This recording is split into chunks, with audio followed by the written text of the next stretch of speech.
Breaking news. తెలంగాణలో RTC సమ్మెతో ఇబ్బందులు పడుతున్న ప్రయాణికులు మొన్నటిదాకా ఉచితంగా తిరిగిన మహిళలు ఇప్పుడు ప్రయాణాలకు అష్ట కష్టాలు పడుతున్నారు. ఆర్టీసీ యూనియన్ల తీరును ప్రజలు ప్రశ్నిస్తున్నారు. ఇదే అదునుగా దోచుకుంటున్నాయి ప్రైవేటు ట్రావెల్స్. సో నిన్నటి నుంచి తెలంగాణ ఆర్టీసీ కార్మికులు సమ్మెకు దిగారు. సో దీంతో ఒక్కసారిగా ప్రయాణికులు తీవ్రంగా ఇబ్బందులు పడుతున్న పరిస్థితి. మొన్నటిదాకా ఉచితంగా మహిళలు బస్సు ప్రయాణాలు చేశారు.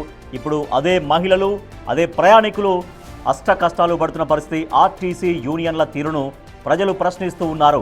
ఇదే అదునుగా దోచుకుంటున్న ప్రైవేట్ ట్రావెల్స్ విపరీతంగా దోచుకుంటున్నాయి ప్రజల అవసరాలు. ఎందుకంటే ఇప్పుడు ప్రయాణాలు చేయక తప్పని పరిస్థితి ఉంటుంది. ఖచ్చితంగా ఇప్పుడు ప్రైవేటు వాహనాలని ఆశ్రయించక తప్పని పరిస్థితి.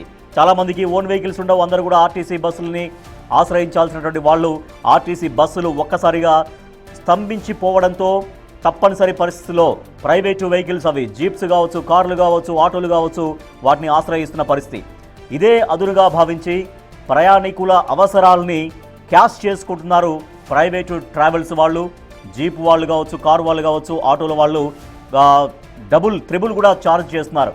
సో ఖచ్చితంగా వాళ్ళకి అవసరం ఉంది కాబట్టి ఇంకా వాళ్ళు తమ వెహికల్స్లో ఎక్కక తప్పదు కాబట్టి వాళ్ళు ఎంత డబ్బులైనా సరే పెడతారు, మా వెహికల్స్లో ప్రయాణం చేస్తారు అని ఇదే అదునుగా భావించి ప్రయాణికుల అవసరాలని ఆసరాగా చేసుకొని ప్రయాణికుల దగ్గర నుంచి ముక్కు పిండి మరీ వసూలు చేస్తున్నారు. చాలా చోట్ల 30 రూపాయలు అయితే 60 రూపాయలు, 70 రూపాయలు, 80 రూపాయలు కూడా వాళ్ళు ఛార్జ్ చేస్తున్న పరిస్థితి.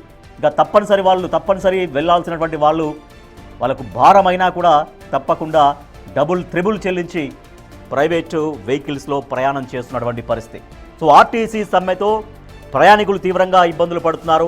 సమ్మె కష్టాలు నేరుగా ప్రయాణికుల్ని తాకుతూ ఉన్నాయి. మొన్నటిదాకా ఉచితంగా మహిళలు బస్సుల్లో తిరిగారు. కానీ ఇవాళ అదే మహిళలు త్రిబుల్ పెట్టి మరి ప్రైవేటు వాహనాల్లో తిరగాల్సిన పరిస్థితి.